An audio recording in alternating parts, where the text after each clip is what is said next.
मानपुर शिवाजी नगर का आमदार हूँ। मेरे बगल में बैठी हैं रुखसाना सिद्दीकी, जो वहाँ नगर सेविका हैं। हमारे बगल में बैठे हैं फहद अहमद, जो समाजवादी पार्टी रीजन सभा के अध्यक्ष हैं। मेरे मानपुर शिवाजी नगर मुंबई की सड़कों से जितने भी ब्रिज बनने के लिए, रोड बनाने के लिए या फुटपाथ पे जिन्होंने इंक्रोच करके घर बना लिया है, इन सब को उठाकर मानपुर शिवाजी नगर गोंडी भेजा जाता है। यानी पॉपुलेशन दिन रात बढ़ती जा रही है। अभी एक डॉक्टर से हमारी डिस्कशन हो रही थी, उन्होंने कहा कि पूरे देश में जहाँ जहाँ टीबी का सर्वे हुआ है, जितना अब तक सर्वे हुआ है, उसमें ये निकल कर आया है कि सबसे ज़्यादा टीबी के मरीज़ हमारी विधानसभा में है। बहुत गुर्बत है, बहुत गरीबी है। वहाँ पर मेडिकल वेस्ट जो डॉक्टरों के यहाँ से निकलता है, एक्सपायरी दवाएं, ऑपरेशन के बाद जो हिस्से निकलते हैं, हाथ पैर काटे जाते हैं, जितनी भी वेस्ट होती है, कुत्ता मर जाता है कहीं, इन सब चीज़ों को वहीं जलाया जाता है। रोज़ाना मुझे लगता है कि कई टन रोज़ाना वहाँ जलाया जाता है, जिससे बहुत भयानक धुआं निकलता है और उस धुएं से प्रदूषण बहुत बढ़ रहा है, बहुत बढ़ रहा है। मैं पिछले 10 सालों से असेंबली में आवाज़ उठा रहा हूँ कि इसको यहाँ से हटाना चाहिए, पूरी दुनिया में प्रदूषण के खिलाफ।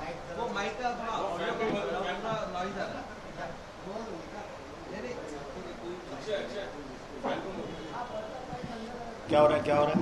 आवाज से डिस्टर्बेंस हो रहा है पूरी दुनिया में। हाँ, करो करो। हेलो। आज इसके ऊपर बहुत ज़बरदस्त आवाज़ उठ रही है, क्योंकि आबादी बढ़ रही है, इंडस्ट्री फैक्ट्री बढ़ रही है, जंगल कट रहे हैं, प्रदूषण का बहुत बड़ा मसला पैदा हो गया। दिल्ली तबाही के कगार पर खड़ा हो गया। और हमारे एरिया में मुंबई का सारा कचरा वहाँ लाकर डाला जाता है। लोगों के घरों में छोटे छोटे कीड़े घुस जाते हैं, टॉयलेट में गंदे कीड़े, टॉयलेट के गंदे कीड़े लोगों के किचन में घुस जाते हैं। लोगों के छोटे छोटे घर हैं, 10 बाई 10 के रहने वाले 10 प्राणी हैं, पैर फैला के सो नहीं सकते, वेंटिलेशन नहीं है। उसके ऊपर वहाँ पे SMS कंपनी की वजह से बहुत बड़ी प्रॉब्लम खड़ी हो गई है। पिछले कई सालों से हम लोग इस पे जितना प्रयत्न कर सकते थे, वर्कर से लेकर असेंबली के अंदर, एक बार ने जब असेंबली शुरू 10 साल जब से मैं MLA हूँ, कोई भी ऐसा सत्र नहीं गया कि मैंने उसमें ये SMS कंपनी के बारे में चर्चा न की हुई और न मांग की हुई कि इसको जल्दी बंद किया जाए। कोई भी एक सत्र, साल में 3 सत्र 4 सत्र होते हैं, सारे सत्रों में मैंने बात किया। यहाँ तक कि हमने रामदास कदम से डिस्कस किया। रामदास कदम ने एक आदमी भेजा, मेरा आदमी उसके साथ में गया। पोल्यूशन डिपार्टमेंट के लोग गए, वहाँ मेजरमेंट किया, तो उन्होंने पाया कि हाँ, उससे बहुत ज़्यादा पोल्यूशन बढ़ रहा है, लेकिन बंद नहीं किया। फिर मैंने वहाँ पर ये अपना लक्ष्यवेदी लाया। लक्ष्यवेदी में मंत्री ने खड़े होकर के माना कि हाँ, वहाँ बहुत प्रदूषण है, और उन्होंने कहा कि मैं कंपनी को आज ही बंद कर दूंगा। लक्ष्यवेदी में अगर बोल दिया गया तो उस बात को माना जाता है। हम बहुत खुश हो गए। हमने नगर सेविका को फ़ोन किया, क्योंकि ये नगर सेविका उसी इलाके में है जहाँ की नगर सेविका है, वहीं पर ये कंपनी है। क्या भाई, आप तुम लोग मिठाई बांटो, बहुत अच्छा हो गया। साहब ने बोल दिया कि बंद हो जाएगी कंपनी, और कंपनी बंद भी हो गई। लेकिन दूसरे दिन फिर चालू हो गई। कुछ समझ नहीं आना क्या किया। सरकार बदली, आदित्य ठाकरे जी की सरकार आई, आदित्य ठाकरे जी से मिले। उन्होंने पूरे डिपार्टमेंट को, मैंने नहीं सुन रहे थे, मैंने असेंबली के, मैंने मंत्रालय के नीचे 20 लड़के लेकर के उनके खिलाफ नारे लगाना शुरू किया। आदित्य ठाकरे मुर्दाबाद, आदित्य ठाकरे मुर्दाबाद। उन्होंने मुझे बुलाया। उसके बाद क्या है, मैंने कहा आप सुनते नहीं बात, आप मंत्री इसके हैं, इतना संगीन मैटर है। उन्होंने फिर सारा डिपार्टमेंट बुलाया और उन्होंने ये वादा किया मुझे कि मैं इस कंपनी को खालापुर भेज रहा हूँ, और खालापुर में इस कंपनी को बनने में 1 साल करीब लगेगा। उसकी डेट तय हुई। उन्होंने कहा इतने दिन तक आपको बर्दाश्त करना पड़ेगा, लेकिन हम कोशिश करेंगे कि ज़्यादा से ज़्यादा कम से कम प्रदूषण वहाँ हो। तो मैंने कहा कि आप वहाँ पर इनको बोलिए बोर्ड पे, SMS कंपनी के लोग बोर्ड पे बड़ा बड़ा लिख दें कि इतनी तारीख को यहाँ से कंपनी बंद हो जाएगी। क्या डेट लिखा था लोगों ने? 22 फरवरी 22 फरवरी 2021, बराबर ना? या 22 फरवरी 2022 को कंपनी बंद हो जाएगी, नहीं 21 है, 21 कंपनी बंद हो जाएगी। कंपनी बंद नहीं हुई। फिर हम गए वहाँ पर, फिर हमने आंदोलन किया, फिर मुझे आदित्य ठाकरे जी से मिले, फिर उन्होंने बुलाया और मालूम हुआ कि खालापुर में अभी तक कंपनी शुरू ही नहीं हुई। वहाँ पे कुछ अभी तक उनको परमिशन ही नहीं मिला। उसके बाद फिर उन्होंने बुलाया, लेकिन आज तक कंपनी बंद नहीं हुई। बिल्कुल किसी को परवाह नहीं है, लोगों की जान जा रही है। और एक कंपनी है, एक NGO टाटा ने रिसर्च में बताया, Tata institute of social science ने रिसर्च में बताया कि अगर मुंबई में लोगों के जीने की उम्र जो एवरेज जो है 60 से 65 साल है, तो मानकू शिवाजी नगर में लोगों के जीने की औसत 39 ईयर्स है। आप इसको नोट कीजिए। टाटा इंस्टीट्यूट ऑफ साइंस कहता है कि वहाँ पर लोगों की उम्र का एवरेज 39 साल हो गया है।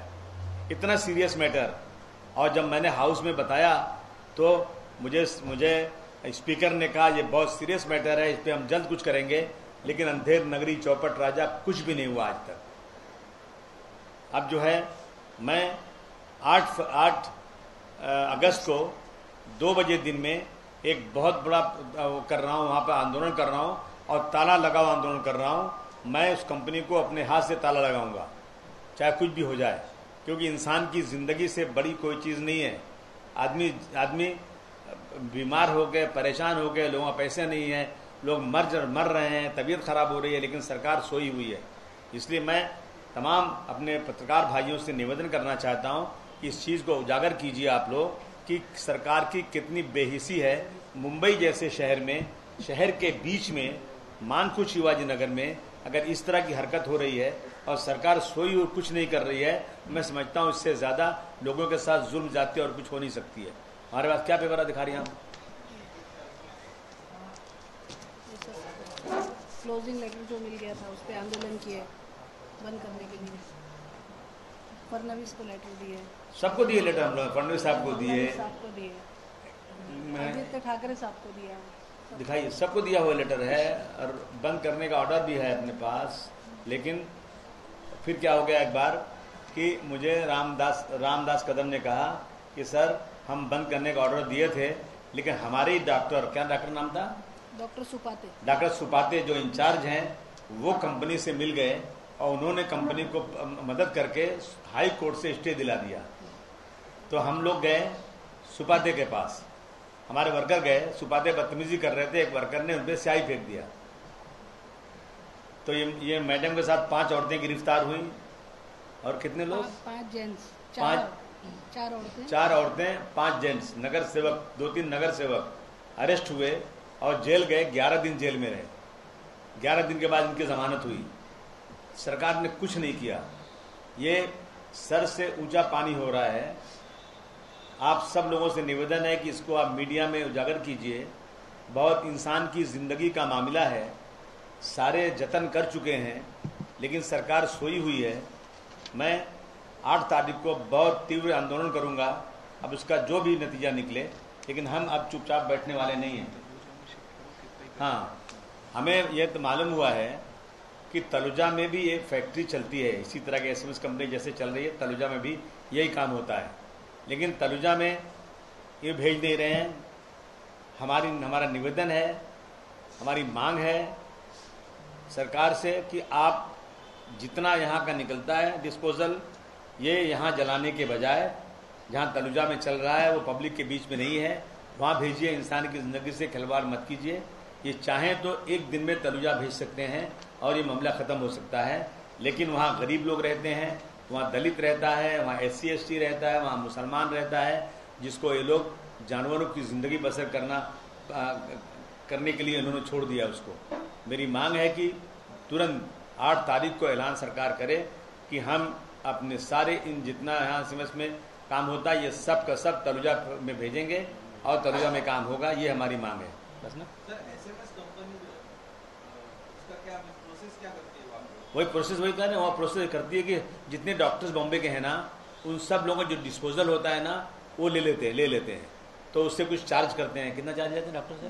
बायोमेडिकल वेस्ट है पूरा। कितना पैसा लेते हैं डॉक्टर से लोग? वो लिमिटेड लेते हैं 300 रुपए से। कुछ डॉक्टरों से फी लेते हैं वो लोग 300-500, नहीं मालूम मुझे कितनी है, जितनी क्वांटिटी रहती है उसके हिसाब केजी के हिसाब से पैसा लेते हैं। वो लेते हैं वो लोग और इकट्ठा करते हैं सारे अस्पताल के जो डिस्पोजल रहता है ले जाते हैं वहाँ पर और उसको वहाँ जलाते हैं। तो ये कंपनी को तो टेंडर के तहत दिया गया होगा, गवर्नमेंट ने तो ये कंपनी को वहाँ जो मुंतखब किया है गवर्नमेंट ने किया होगा। नहीं तो कंपनी को जमीन दी गई है, जमीन पूरी फैक्ट्री चल रही है तो एक बार दे दिया उन्होंने, इसका जो पीरियड एक्सपायर हो गया और कुछ लाइसेंस से रिन्यू भी नहीं हुए हैं, लेकिन उसके बाद भी सरकार उसको चलने को परमिशन दे रही है, सुन नहीं रही है।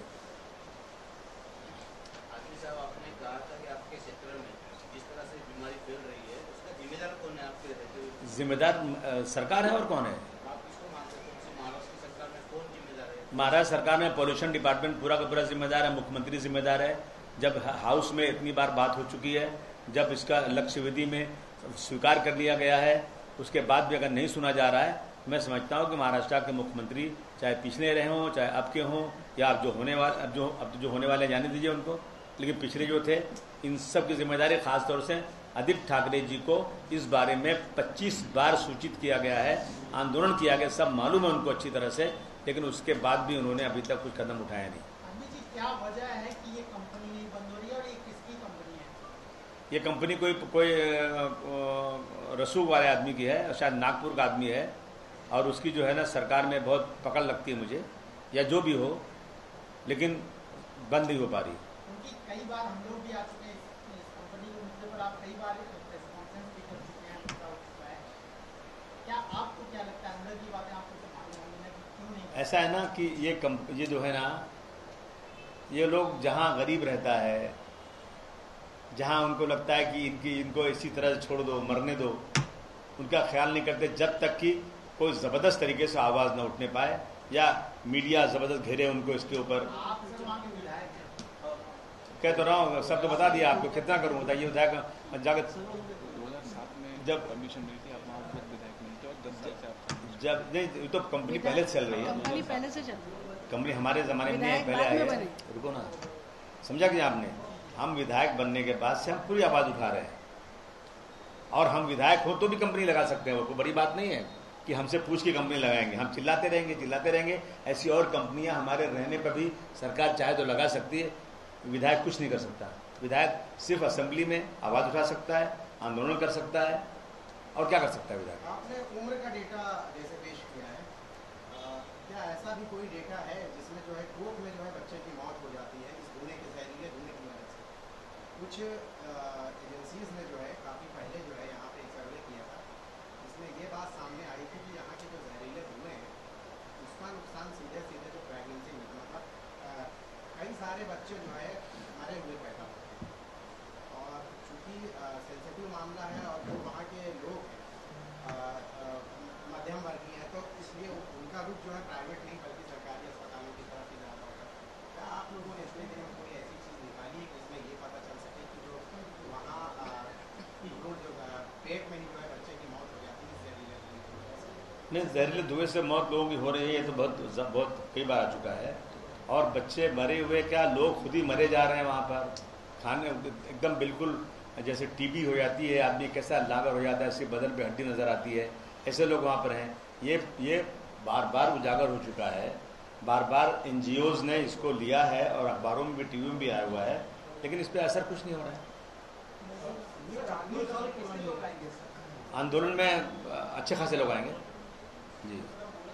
प्रदूषण कंट्रोल बोर्ड ने जो जांच की है वहाँ की, कितना प्रदूषण निकल रहा है, क्या मात्रा है प्रदूषण की वगैरह, उनके रिपोर्ट्स आपके साथ रेगुलरली शेयर हो रहे हैं?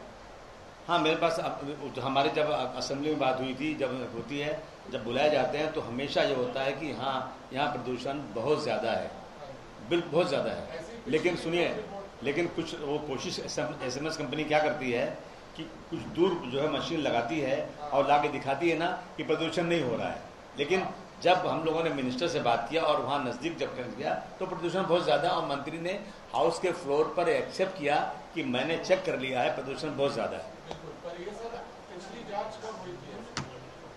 पिछले अपना ये कोविड के पहले हाँ, कोविड के पहले। और सर ये जो जैसे अभी आपने कहा कि आदित्य ठाकरे जी को 25 बार आप सूचित कर चुके हैं इस मामले में, एनवायरमेंट डिपार्टमेंट ने भी बीएमसी से कहा है कि 2019-2020 तक ये निकल जाना चाहिए, तो उनका जवाब क्या है? मतलब क्या कारण दे रहे हैं कि ये हो नहीं पा रहा? उन्होंने कोर्ट में ये कह दिया कि अगर इस कंपनी को आज बंद कर दिया तो इससे ज्यादा लोगों को नुकसान होगा, जो डिस्पोजल निकलता है वो यहीं रहेगा, उससे और बदबू फैलेगी और उससे बीमारी फैलेगी और लोग महामारी होगी। लेकिन कंपनी को यहाँ से हटाने के लिए ये लोग जो सिर्फ जो बहानेबाजी कर रहे हैं, यहाँ हटा नहीं रहे हैं। हालांकि बहुत सारी जगह हैं जहाँ पब्लिक नहीं है, जिन इलाके में पब्लिक नहीं है, सुनसान इलाका है, वहाँ ये काम हो सकता है, लेकिन ये सरकार की बेहिसी है।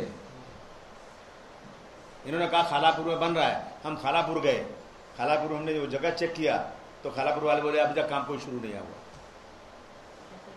आता राज्यात नवीन सरकार आलेलं आहे, यांच्याकडे तुम्ही कुठे पाठपुरावा केला का किंवा आता काम होऊ शकेल असं वाटतंय? अभी सरकार में कौन, अभी तो दोनों लटके हुए हैं ना, बिल्कुल दिल्ली भाग रहे हैं कि सरकार बचेगी कि रहेगी कि जाएगी।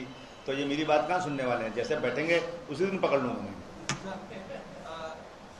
ये आपका जो मुद्दा है वो संक्षिप्त में पहले बता। मेरा मुद्दा ये है कि मेरे क्षेत्र मानपुर शिवाजी नगर में जो मेन रोड है वहाँ पे जीएम लिंक रोड, उसके ऊपर सड़क के ऊपर पॉपुलेशन, बहुत घनी पॉपुलेशन के बीच में एक कंपनी है एसएमएस कंपनी, जिसमें बायोमेडिकल डॉक्टरों के जितने डिस्पोजल होते हैं, जो जानवर मर जाते हैं सड़क के ऊपर, कटे हुए हाथ पैर होते हैं, जो एक्सपायरी दवाएं होती हैं, वो सारी वहाँ जलाई जाती हैं डेली।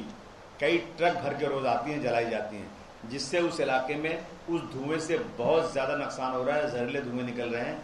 और ये रिपोर्ट है एनजीओ की, Tata institute of social science की, कि लोगों की उम्र का एवरेज वहाँ पर 39 ईयर्स हो चुका है, और हम उसके लिए 10 सालों से संघर्ष कर रहे हैं। असेंबली के फ्लोर से लेकर, मुख्यमंत्री से लेकर, सारे मंत्रियों के पास जाकर, असेंबली के फ्लोर पर बैठ करके नारे लगा करके, असेंबली की सीढ़ियों पर बैनर लेकर बैठ करके, प्रेस के सामने चिल्ला कर थक चुके हैं। आंदोलन करके 11 लोग इसमें आंदोलन में जेल में गए, 11 दिन जेल में रहे नगर सेवकों के साथ, औरतें जेल में रहीं, लेकिन सरकार ने आज तक उस कंपनी को हटाया नहीं। जबकि तलुजा के अंदर सेम कंपनी उसी तरह की है। अगर ये इस माल को, यहाँ के जो जितनी चीजें हैं, ये भेज कर तलुजा में दूसरी कंपनी में जला दी जाए तो यहाँ का ये मैटर हल हो सकता है। लेकिन सरकार बहानेबाजी कर रही है।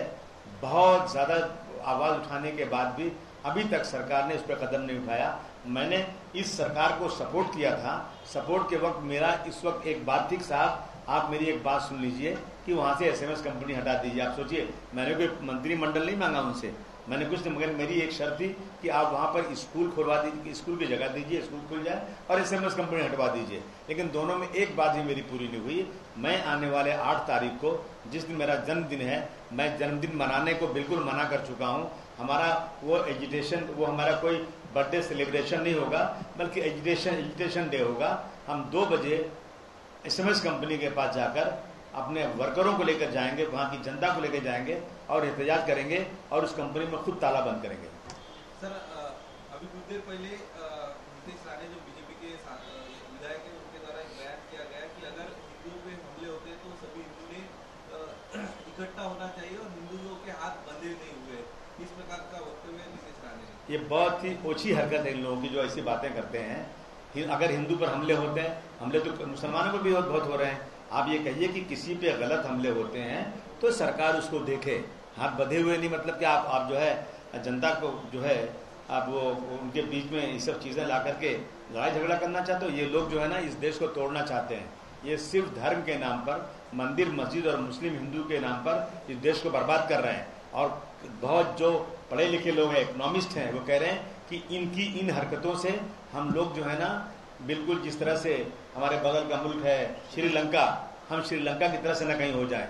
और ये नारायण राणे जी के लड़के और ये बीजेपी सरकार की हरकतों की वजह से भारतवर्ष आज जो है ना एक जो है तबाही के कगार पे खड़ा हो गया है। गरीबी बढ़ती जा रही है, राशन पे जो है आम चीज़ों पर जीएसटी लगाई जा रही है, हमारा रोजाना रुपया जो है गिरता जा रहा है, डॉलर बढ़ता जा रहा है, इकोनॉमी बर्बाद होती जा रही है। और इनको सिर्फ अपनी कुर्सियों के ख्याल है कि ऐसे स्टेटमेंट देने से यहाँ के 85% लोग खुश हो जाएंगे, उनको वोट देंगे।